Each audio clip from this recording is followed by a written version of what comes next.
అందరికీ నమస్తే. నేను మీ ప్రసన్న హరికృష్ణ.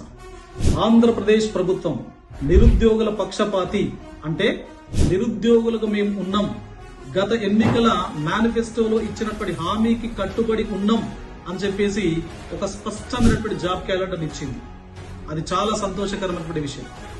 మరి అదే ఎన్నికల మేనిఫెస్టో, ఎన్నికల హామీతో తెలంగాణ రాష్ట్ర ప్రభుత్వం ఏర్పాటైంది. ఇప్పటి వరకు నిరుద్యోగులకు సంబంధించి ఒకటంటే ఒకటి కూడా ఇంప్లిమెంటేషన్ లోపలికి రాలేదు. కాబట్టి ఆంధ్రప్రదేశ్ ప్రభుత్వాన్ని ఎగ్జాంపుల్ గా తీసుకొని ప్రస్తుత ప్రభుత్వం దయచేసి తెలంగాణ నిరుద్యోగుల మనోభావాలను గౌరవిస్తూ, తెలంగాణ నిరుద్యోగ సమాజం యొక్క ఆకాంక్షలను గౌరవిస్తూ ఈ ప్రస్తుత బడ్జెట్ సెషన్ లోపల ఒక స్పష్టమైనటువంటి హామీ జాబ్ క్యాలెండర్ పైన ఇవ్వాలి అని చెప్పేసి ఈ ప్రభుత్వాన్ని విజ్ఞప్తి చేస్తున్నాను.